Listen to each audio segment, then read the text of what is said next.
एक बार फिर से अपने YouTube channel stock trading technique पर आपका हार्दिक स्वागत करता हूं। दोस्तों, आज निफ्टी ने भी फिर से एक वॉलेटाइल सेशन, बढ़िया वॉलेटाइल सेशन देखने को मिला। और अब हम अगला सेशन जो हमारा होगा इस मंथ का, एक एक्सपायरी डे होगा। और आप सभी जानते हैं कि अगर किसी स्टॉक के अंदर 70 से 80% का रोल ओवर नहीं हुआ तो उसके अंदर बड़ी मूव्स दोनों तरफ देखने को मिल सकती है। तो संभल कर, देखभाल कर कोशिश कीजिएगा कि अपनी पोजीशंस को सुबह 11 साढ़े 11 बजे तक रोल ओवर कर लीजिएगा। लास्ट तक का वेट मत कीजिएगा। और जैसा कि मैंने अपनी पिछली वीडियो के अंदर कहा था, अगर आप मेरी कल की वीडियो देखिए जो नीचे डिस्क्रिप्शन बॉक्स के अंदर जिसका लिंक है, सबसे ऊपर जो हिंदुस्तान पेट्रोलियम है, मैं उसी पर आपका ध्यान आकर्षित करना चाहूंगा। आप पिछले 4-5 किसी भी दिन की वीडियो उठा के देख लीजिए। मैंने हिंदुस्तान पेट्रोलियम के टारगेट सबसे पहले 267, उसके बाद 289 और उसके बाद 300 के टारगेट्स बोले थे। और आज देख लीजिए 300 का टारगेट अचीव हो गया। मैंने कल की वीडियो में भी बोला था। और अब आपको यहां से क्या करना है, आप नीचे से बहुत अच्छे प्रॉफिट में हैं, यहां पर अपना प्रॉफिट बुक कीजिए। मानता हूं कि ऑयल मार्केटिंग कंपनीज के अंदर एक अपसाइड की मूव देखी जा रही है, लेकिन अब एक चीज का आप ध्यान रखिएगा, जैसे यहां पर एक गैप बना था और आज उसने उस गैप को फिल कर दिया लॉन्ग साइड पर। और अब आप इस चीज का ध्यान रखिए, एक गैप यहां पर भी बना है। तो अब मुझे इस गैप की चिंता है। इस गैप को फिल करने के लिए स्टॉक नीचे 278 तक गिर सकता है। इसीलिए मैं आपसे कह रहा हूं कि यहां से एग्जिट ले लीजिए, प्रॉफिट बुक कीजिए और वेट करिए गिरावट का। मैं ये नहीं कह रहा कि गिरावट यहीं से आएगी, हो सकता है कि 304 चला जाए, 305 चला जाए, लेकिन ये गैप फिल जरूर होगा। और उसके लिए ये स्टॉक 278 तक आएगा, ये मैं श्योर हूं।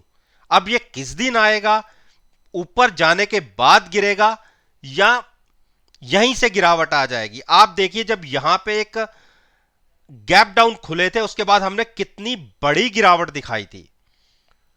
तो इसी चीज की चिंता है मुझे। आप यहां से प्रॉफिट लेके बैठे हुए हैं तो अपना प्रॉफिट को बुक कीजिए, बहुत अच्छे प्रॉफिट में है तो वेट कीजिए गिरावट का, कम से कम 278 तक का, तब आप दोबारा से एंट्री लीजिएगा।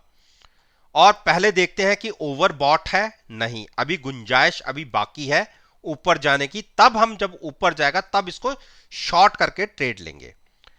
अब मैं आपका ध्यान अपने व्हाट्सएप ग्रुप की तरफ भी दिलाना चाहूंगा, जिसके अंदर आज मैंने कोई ज्यादा ट्रेड तो नहीं ली है, क्योंकि हमें भी अपनी पोजीशंस को रोल ओवर करना होता है। आज की कुछ कल करेंगे। और फिर भी सुबह के 2 घंटे के अंदर जो भी ट्रेड लिए उसमें से मिला जुला असर रहा। 2 स्टॉक हमने अच्छे प्रॉफिट के साथ क्लोज किए और जो स्टॉक हमने अभी कैरी किए हुए हैं उसमें से जो हमारा व्यू है वो अगले 7 दिन का है। देखिए, पोजीशन मैं 7 दिन के हिसाब से लेता हूं, प्रॉफिट में आ जाऊं तो मैं एग्जिट कर लेता हूं, और कभी फंस गए तो उसको 7 दिन के हिसाब से हमारा नजरिया होता ही है, तो उसको कैरी करना मजबूरी भी होती है। तो जो अल्ट्राटेक सीमेंट में हम थोड़ा सा ट्रैप्ड हैं, आईसीआईसीआई बैंक एट पार खड़े हैं जो आज ट्रेड लिया है, और डीवीएस लैब उसमें भी एक बुल स्प्रेड बनाया हुआ है, उसका रिजल्ट एक्चुअल में मिलेगा हमें क्लियरिंग वाले दिन यानी कल शाम तक। टीसीएस को आज मैंने तकरीबन 10-10.5 हजार के प्रॉफिट के साथ एग्जिट किया है। यूबीएल के अंदर अच्छा प्रॉफिट रहा, तकरीबन 13 से 14 रुपए का। टीसीएस मैंने आपकी बात कर ही ली, और मैकडोवल को भी मैंने प्रॉफिट के साथ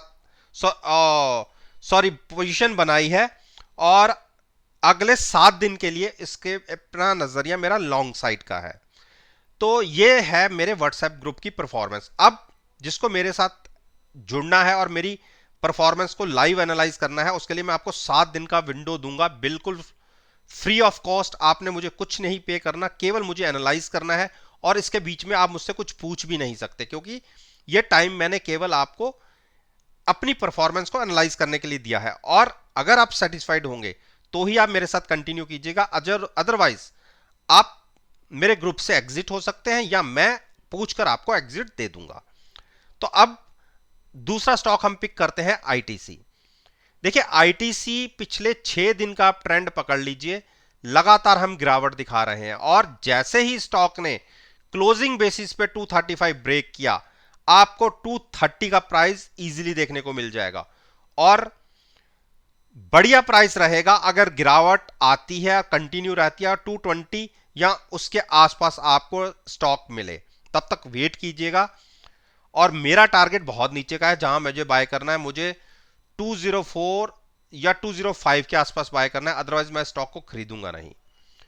हिंडाल्को, देखिए हिंडाल्को ने आज नीचे के लेवल से एक अच्छी बाइंग दिखाई है और यहां से एक बुलिश क्रॉसओवर बन रहा है, आप देखिए।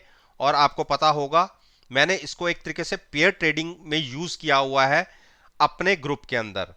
और मैंने हिंडाल्को को शॉर्ट किया हुआ है और टाटा स्टील को बाय किया हुआ है। उसका रीजन क्या था कि हिंडाल्को अपने ऑल टाइम हाई के आसपास ट्रेड कर रहा था और टाटा स्टील तकरीबन 10-12% की करेक्शन दिखा चुका था, इसलिए मैंने उसे बाय किया था, इसे सेल किया था। हाँ, अभी हम प्रॉफिट में तो नहीं है, नुकसान में ही है, लेकिन मैं इस पोजीशन को कंटिन्यू करूंगा और रोल ओवर कर लिया है मैंने अक्टूबर की सीरीज में, और इस ट्रेड को मैं एज इट इज कंटिन्यू रहने दूंगा। अब बात करते हैं जिसको बाय करना है। देखिए क्लियरिंग डे था, मूव पोजिशनली होती है, उस तरफ की तरफ लॉन्ग साइड पर इसने एक अप ट्रेंड पकड़ लिया है, लेकिन फिर भी मार्केट में गिरावट आती है, स्टॉक गिरता है। अगर 467 के नीचे मिले तो बाय कीजिएगा। अभी आज के डेट के हिसाब से थोड़ा सा मुश्किल लग रहा है और मुझे तो एक बुलिश क्रॉसओवर लग रहा है। हो सकता है कि आपको 500 तक के भी टारगेट आपको कल के दिन में ही देखने को मिल जाए, जैसे कि आज की कैंडल फॉर्मेशन हुई है। डॉक्टर रेड्डी, देखिए डॉक्टर रेड्डी ने आज इंट्राडे में ऊपर क्लोजिंग दिखाई है और मैंने आपसे क्या कहा था, जिसको फर्दर लॉन्ग साइड पर जाना है, एक बार 4900 के ऊपर क्लोजिंग मिल जाए तो आप लॉन्ग ले जा सकते हैं। टारगेट होगा 5035 का। तो अच्छी क्लोजिंग मिली है, नीचे से संभल गया स्टॉक, लेकिन जिसने लॉन्ग साइड पर जाना है थोड़ा सा वेट कीजिएगा। कल ट्रेडिंग 5000 के ऊपर मिलती है, 10-15 मिनट बना रहता है, तो पुट बाय करके फ्यूचर्स को लॉन्ग रखिएगा। टारगेट होगा 5030 का। सिप्ला ने देखिए नीचे से क्या बढ़िया मूव दिखाई है, 970 तक के टारगेट लगाने के बाद अपनी जो सपोर्ट है उसे होल्ड किया और इंट्राडे में 1000 को भी क्रॉस कर दिया। और आप देखिए 2-3 दिन पहले की वीडियो मेरी देख लीजिए, मैंने आपको 1000 के टारगेट के ऊपर बात करी थी और मैंने ये कहा था कि इतने ऊपर, क्योंकि ऊपर 20 से 30 पॉइंट है और नीचे घर पूरा खुला हुआ है, तो मैंने कहा था कि आपको ट्रेड करना है तो 935 के आसपास मिले तो आप वहां से लॉन्ग बनाइएगा। और देखिए 950 के आसपास तो गया, 935 नहीं किया। और मैं यहां से प्राइसेस मान के चल रहा था कि गिरावट में यहां तक आ सकता है, नहीं आया, कोई बात नहीं, चिंता नहीं है। वेट एंड वॉच की स्ट्रेटजी रखिए, ओवरबॉट होगा तो ऊपर जाके शॉर्ट करेंगे, लेकिन अभी ऊपर जाने की गुंजाइश बची हुई है। या आपको फिर से 940 के आसपास मिले तो आप बाय कीजिएगा। देखिए पहले 935 का प्राइस था, आज की डेट में 940 है। क्यों? वो रीजन ये है कि टाइम के हिसाब से मूविंग एवरेजेस भी ऊपर प्राइस बढ़ा लेती हैं, तो इस हिसाब से डिप पर बाइंग करने की स्ट्रेटजी रहेगी। और आप देखिए, आप कहेंगे कि हमेशा मैं आपको नीचे बाय करने की बात करता हूं। देखिए गिरावट बहुत तेजी से आती है। अगर आप ये देखिए कि आपको कोई बॉल को फेंकना हो तो ऊपर की तरफ फेंकना हो तो आपको कितने फोर्स की जरूरत है, लेकिन अगर वही बॉल आपको नीचे फेंकनी है तो कोई फोर्स की जरूरत नहीं है। वही हिसाब स्टॉक मार्केट का भी है, चलती है तो बहुत वॉल्यूम चाहिए, जोर चाहिए ऊपर जाने के लिए, लेकिन जब सेलिंग आती है, गिरावट आती है, तो आप देखिए 10 महीने के प्राइसेस केवल 1 या 2 दिन में आ जाते हैं। जो 10 महीने लगाएगी निफ्टी ऊपर जाने में, गिरावट में ज्यादा से ज्यादा 7 दिन लगेंगे उसको उन प्राइसेस पर आने के लिए। मैं ये नहीं कह रहा कि आप शॉर्ट करके ही चलें, लेकिन फिर भी मैं आपसे ये कह रहा हूं कि कम से कम 10% की स्टॉक के अंदर, 10 नहीं तो 7 से 8% की हाई से गिरावट मिले तो आप बाय कीजिए। यहां पर केस के अंदर 1000 के ऊपर प्राइसेस लग चुका है। मैं यहां से 70%, 7% की बात करूं तो वो प्राइस बनता है 930, 930 नहीं तो 940 के प्राइस के आसपास आपको डिप पर बाय करना चाहिए हैजिंग के साथ। भारती ने देखिए कल की बड़ी गिरावट और आज की क्लोजिंग फिर से एक बेरिश क्लोजिंग है। मुझे ये लगता है कि ये स्टॉक आपको 950 तक की गिरावट दिखा सकता है, तो अभी यहां से बाय नहीं करना, अभी एक फोर्स और चाहिए, क्योंकि इस एक्सपायरी में इस स्टॉक ने बहुत बड़ी मूव दिखाई है। तो कल के दिन में भी एक बड़ी गिरावट की संभावनाएं हो सकती हैं। हो सकता है कि आपको ये कल के दिन में स्टॉक 665 के लोज दिखाता दिखे।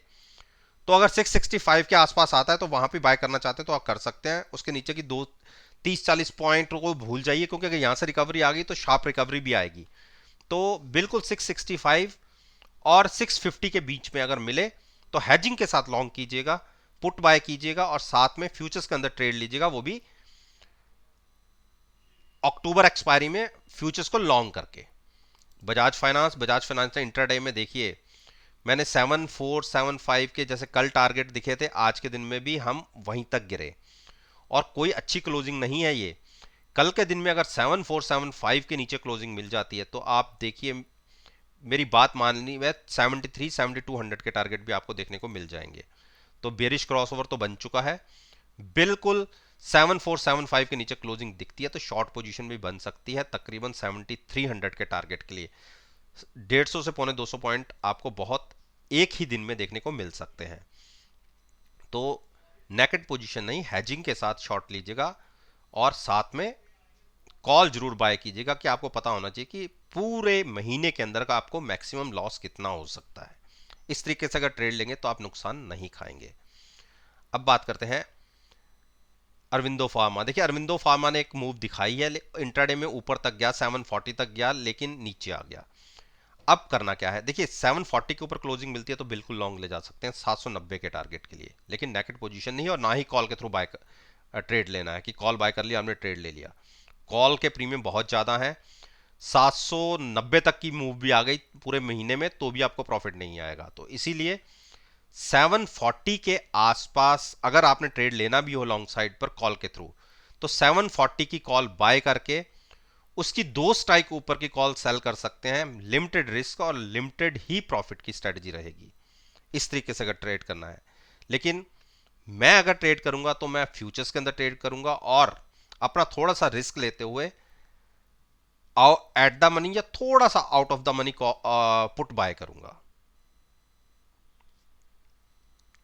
अंबुजा, देखिए अंबुजा ने आज एक गैप बनाया और इंट्राडे में 403 भी चला गया, और मैंने मेरी पिछली वीडियो उठा के देख लीजिए, एक ट्रेड हमने यहां पे लिया था और इस ट्रेड के अंदर जो हमने ऑप्शन बाय की थी हैजिंग के लिए उसका प्रीमियम बिल्कुल जीरो हो गया, जबकि हम एग्जिट नहीं हो पाए थे। 2 बार हमने ऊपर की मूव देखी लेकिन हमें भी लालच आ जाता है प्रॉफिट लेने का एक्स्ट्रा, लेकिन नहीं ले पाए, उसका हमें खेद है। और अब क्योंकि अगले महीने फिर से हमें लॉन्ग साइड पर ही रहना है तो फिर से हमें ऑप्शन का प्रीमियम बाय करना होगा। तो कोई बात नहीं, जब यहाँ स्टॉक आप देखिए यहाँ से 425-30 का अगर टेरिटरी तक जाता है पूरे महीने में तो हमें दोनों ऑप्शंस जो बाय की हैं दोनों का ही प्रीमियम जो नुकसान हुआ है वो हमारी भरपाई हो जाएगी। और 425 से 440 की अगर कोई मूव मिल जाती है तो वो हमारा एडिशनल प्रॉफिट होगा। डिप पर बाइंग करने की स्ट्रेटजी है तो उसको हम कंटिन्यू रखेंगे, जबकि इंट्राडे के अंदर एक बार इसने एक बड़े गैप के साथ नीचे की तरफ ट्रेडिंग दिखाई थी, तो डिप पर बाइंग करने की ही स्ट्रेटजी है। सीमेंट सेक्टर में आज के दिन में एक बड़ी गिरावट रही है, अल्ट्राटेक सीमेंट में उसका खामियाजा मुझे भुगतना भी पड़ा है। और अब जिसको सीमेंट सेक्टर में ट्रेड करना है तो बिल्कुल एक बड़ी स्पोर्ट पर खड़ा है स्टॉक। यहाँ पर 400 के आसपास की पुट या 400 से ऊपर की थोड़ी सी पुट बाय करके फ्यूचर्स को लॉन्ग कर सकते हैं। टारगेट 417 तो होगा ही होगा, अगर उस 4120 के ऊपर क्लोजिंग मिलती है तो एक रेजिस्टेंस 425 की होगी, उसके ऊपर तो ये स्टॉक 440 तक की मूव दिखाने को तैयार हो जाएगा। तो बिल्कुल डिप पर बाइंग करने की स्ट्रेटजी रहेगी। तो दोस्तों ये मैंने निफ्टी इंडेक्स के ही 10 स्टॉक्स के ऊपर अपना ओपिनियन आपके साथ शेयर किया है। और जैसा मैं हमेशा आपसे कहता हूं कि अगर मेरी इस वीडियो को आप कल के सेशन के साथ एनालाइज करेंगे, जो 30 सितंबर का सेशन है और एक्सपायरी का सेशन भी है। यकीन मानिएगा आपको बहुत अच्छे पॉजिटिव रिजल्ट्स देखने को मिलेंगे। वीडियो अच्छी लगे तो मेरे साथ मेरे चैनल पर जुड़िए, उसको सब्सक्राइब कीजिए और साथ में बेल आइकन का बटन प्रेस करना मत भूलिएगा ताकि नोटिफिकेशन टाइम से आप तक डिलीवर हो सके। इस बात के साथ मैं आपसे विदा लेता हूं और एक नई वीडियो के साथ फिर से